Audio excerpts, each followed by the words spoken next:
Welcome into the Shop Management Show presented by AutoLeap. I'm your host, Will. This podcast will explore the experiences, challenges, and lessons learned of auto repair shop owners. We'll cover every topic imaginable from EVs to ADAS, right to repair, the technician shortage, and so much more. AutoLeap is an all-in-one cloud-based shop management software that allows shop owners to better run their business, increase efficiency, and grow revenue. You can find a link to schedule a free demo with AutoLeap in the show notes of this episode. Please like, share, and subscribe on Apple Podcasts, Spotify, and Google Podcasts. Thrilled to be joined today by Chris Cotton, owner of AutoFix Auto Shop Coaching and host of the Weekly Blitz podcast. Chris and I will discuss an important topic for shop finances, managing your cash flow. Chris, how are you? Hey, I'm doing great. Thanks for having me. I know we've been missing each other back and forth, I think, and glad to get this done. Absolutely. Yeah. I'm glad to finally get it scheduled. And thank you again for joining me. Let's start the conversation today by discussing the pivotal role that cash flow plays for auto repair shops. Why is it essential for auto repair shop owners to have a profit and cash flow strategy? Well, what I find more often than not is that auto repair shop owners, they just run their business.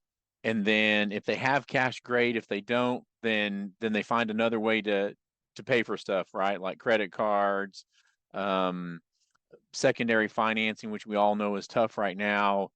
The big thing though is if you're in control of your cash and you're making a profit in controlling your cash, then you have that at your disposal to do the things that you need to do when you want to do them. Buy better equipment, buy more equipment. Maybe you're on the line whether you need to hire another technician or service advisor or not. If you have a cash surplus, then you can do that, let that play out for a month or two while you get those people on their feet and then get them going. Not so much here lately, but in the 2008 to 2012, 13 range, we had these credit card companies that would loan money to the businesses against their receipts. Well, what happens is that pinches the cash flow down even more. Is basically like predatory loan shark lending for repair shops to their credit card sales. So again, if you can control your cash, you can control your business. Yeah, I think that's a really interesting angle. And it's definitely an area that can be overlooked by many auto repair shop owners, I think. And it's an area that requires immense preparation and then strategy, which is a lot of what we're going to get into today. To that point, how can having a robust cash flow strategy help an auto repair shop in terms of their growth, their sustainability, and then something you just talked about a little bit, navigating some unforeseen challenges? Well, the big thing is being in charge of your own destiny, right? Like, again, if you can't go to the bank and borrow it, or you don't want to use some of these other places, the only way you're going to have cash to do this is to have it in your profit model and to make sure that you're setting it aside. It's not hard. I often say auto repair shop owners don't know what they don't know until they know it, right? Like it's too late until you've learned it. And that's why I've been big on this. If I could give one thing out to new and starting auto repair shop owners, it's this. It's a cash flow strategy. It's a way to manage your cash. But without managing your margins correctly, there's no cash in the business. And so what I find a lot of times is people that get in the industry, they think they can do it better than the people that they worked with before. Maybe they can, maybe they can't, but they also think they can do it cheaper and then maybe make it easier on the end user. But what they find is a year, 2 years, 3 years into this, they have no cash. They have checks that they've written to themselves that they can't cash because they don't have any money.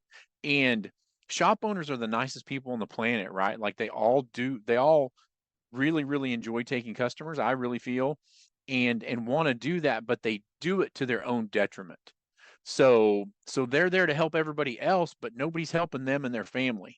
And honestly, if we're being honest, it's just us here talking. Other people don't care about you and your business. If it goes away, it just goes away. So really, what I'm telling you is be a business owner, not a hobby owner, and be an adult and run your business by the numbers. I think that's great insight there. And you mentioned the importance of managing your margins at your shop. Can you dive into that a little more? How would you recommend a shop owner who's less comfortable in that area? How would you recommend they go about that process? So there's a couple things. One, hopefully you're listening to the podcast and you're getting some insight out there. There's so much knowledge on auto repair shops now out there free to the public. It's insane. When I was a shop owner, we barely had internet. We were still using brick phones and flip phones. We didn't have DVIs. There are all those things at our disposal now that we didn't have back then. So one is you got to listen to other people talk, gain from their experience. Two, if you're ready and you don't want to spend the money for a business coach, get in a peer group, find a peer group, listen to those shop owners, listen to those conversations. If you are ready for coaching, find a coach and go. So when I talk about margins, I talk about it from my standpoint. And so you might talk to 10 different coaching companies and get 10 different answers, but I need you to realize exactly, kind of what I'm talking about. I did recently get in trouble on a video I did or one of my podcasts when I talked about margins, and somebody just blasted me on YouTube and was like, "Well, your margins are way too high, and these other industries' margins are lower." I don't know what other margins charge. I don't know how they figure their margins. They may figure in service advisors when I don't figure in service advisors. So I'm going to kind of walk through that and talk about it. And you really have to understand this is from my standpoint and the way I coach my shops and the way our coaches coach our shops. So the first one is we have to make sure that we have a good parts and labor margin. All of our business comes from those two things. Like we don't hardly get to sell anything else. I mean, we do get to sell some sublet shop supplies in states that do shop supplies and tires, but the bulk of our sales comes from parts and labor. We are a parts and labor business. And one of the things that you have to watch out for, I see young shops getting in trouble with, is they start letting people bring in their own parts. Well, if you let them bring in their own parts, it completely cuts you out of the margin side of it. So back to margins. So parts margin, we want to be 50% or better. And I always say any of these numbers that I say, OB is or better. So if you can make a 60% parts margin, do it. I've got some shops that make a 75% parts margin. Some people can, some people can't. Depends on your parts matrix and what your comfort level is. And I'll also say people are way more parts price conscious than they are labor conscious. So parts is the first thing. Again, 50% or better. On the labor side of it, you have to make a 70 to 75% or better labor margin. And this is another one of the things that I've been going around with as far as what you're doing, but there are a lot of other things like effective labor rate, productivity that go into that, but you need to at least structure it so that you're shooting for 70 75% or better labor margin. Now when I talk about labor margin, your labor margin includes what you're actually paying your technicians plus their tax and benefit load. So if you're paying somebody $45 an hour and your tax and benefit load is 20%, your real cost for that technician is $54 an hour. And then in order to get to our rate that we need to be, we're going to multiply that times 3.5, and 3.5 is the multiplier to give us a 71% margin. That's 189. So I would also tell you, if you're figuring your labor rate and you do it that way, don't make it 189.00, make it 189 in your favorite number or whatever. So that's those two margins. And again, we're not going to go too deep into them. If you're selling tires, all the tire related things in there, tires, road hazard, it needs to be 30% or better. Your sublet should be 35% or better. And then when you take all these things at the end of the month and scrunch them together, we want to average out at 65% or better gross profit margin. Now, you'll notice the thing that I didn't include in there is service advisor. So the service advisor costs for me go down below into the expenses or operating expenses. And so I think that's one of the things that tripped this person up the other day is they were including all their labor costs in there, and they were coming up with a 40% gross profit margin, where I'm talking about 65%, but I'm keeping the service advisors, I'm keeping any support or assistance for the front office down below and operating expenses, et cetera. And you mentioned that reaction to some of your profit recommendations. How do you think as a shop owner, you can kind of get over the mindset of some of the recommendations may be very different from what their margins currently are today. So how can they kind of buy into accepting these margin recommendations and then making the necessary adjustments? So the first thing I would say is if you have a shop and you're a shop owner and you're not working as a service advisor or a technician and you're able to spend a month, a year away from your family and your family's living comfortably, whatever margins you're doing, you're probably okay. And if you have, there's a big difference between a shop that does $3 million and has a 50% gross profit versus a shop that's doing 300,000 and has a 30% gross profit. So as sales go up, the gross profit need isn't quite there. But for most of our listeners, they're probably in the 300,000 to $2 million range.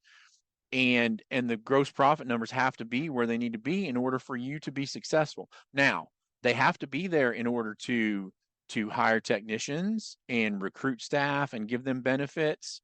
So if recruiting's an issue, you need to look at your margins and look at your benefits. If customer service is an issue, you need to look at your parts margin and see what your warranty is. The margin enables us to help our customers, both internal and external, live better lives. And when I say internal and external, that's our employees are internal customers, and then the clients or customers that walk into the shop are our externals. So without margins, it's really, really hard to service your customer. I was listening to a podcast the other day. Brian Walker from Shop Marketing Pros was in it, and he was talking about, if you have money set aside and you're charging correctly, if somebody comes in with a blown engine, you don't have to worry about or thinking about warrantying that engine out. You just take care of the customer and everything else will take care of itself. But the reason you're able to do that is because your margins are correct and you've got cash in the bank. Speaking of cash in the bank, that actually goes to my next question on this topic. You covered previously in an AutoLeap webinar the importance of setting up your bank accounts. And it can feel like a simple step and sound obvious, but it is a very important step that you need to execute correctly. So can you dive into that for our listeners and kind of step-by-step advice on approaching how to configure your bank accounts? Yeah. So the big thing is I want you to think of it as the envelope system or the bucket system.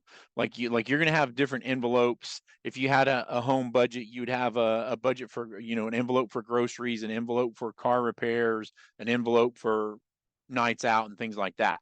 We're going to do the same thing. We're going to do the same thing we do in that situation, but we're going to do it in our repair shop. And the best way to do that is by having the separate bank accounts.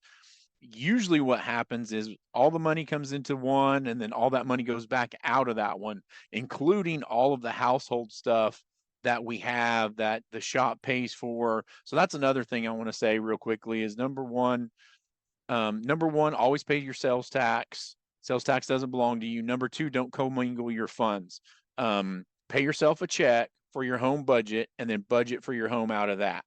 So going back to the envelope system or the bucket system that we're using for banks, we're going to have a separate bank account for income. And that's all that is all the money that comes into the business goes into one bank account. And then we make our disbursements out of that. We're also going to have a bank account for parts, sales tax, payroll, operating expenses, profits, IRS. And then if you have debt on the business and you want to set money aside, then you can have that for debt. So you're going to have 6, 7, 8 bank accounts right there. And this is the hardest step when you're setting up the process is getting the bank on board and setting up all of these bank accounts. Because most of the times banks just lose their brains. They also want to charge you zero balance fees and things like that. So those are some of the things that you got to think about. Is finding a bank that doesn't charge you for all those, doesn't nickel and dime you for all that, and they are willing to move along with you. So the other thing is we're going to have, we used to talk about it a couple of years ago, having in a separate bank altogether, a profit hold and a tax hold account. Whereas now what I would want you to do is have that in the same bank, but maybe have a different login and password for that one. Be able to transfer it back and forth. The big thing is we want you to be out of sight, out of mind with these things. Because if you have all this money sitting over here, like your sales tax, and other stuff, it's easier not to get in there. And what happens to a lot of shop owners is they get into a cash crunch because their margin's not correct and their cash flow is not correct. And they see like $6,000 in their sales tax fund, and they're like, oh, I'll borrow this from there and then I'll pay it back. Well, they borrow it and they never pay it back. And then 6 months later, the state of whatever comes along and slaps a sticker on your building and says, boom, you're out for not paying sales tax. And they will do that. You are like 9 times more likely to get audited by your sales tax and local government than you are the IRS. So the sales tax, the local people is the ones that you want to watch out for. So if you set that up so you can't see it, then you're less likely to spend it. But again, it all goes back to the margins. If we're making what we're supposed to make on the margins, then we have cash in the business. We'll be back next week with part 2 of our conversation with Chris on cash flow strategies for your auto repair business.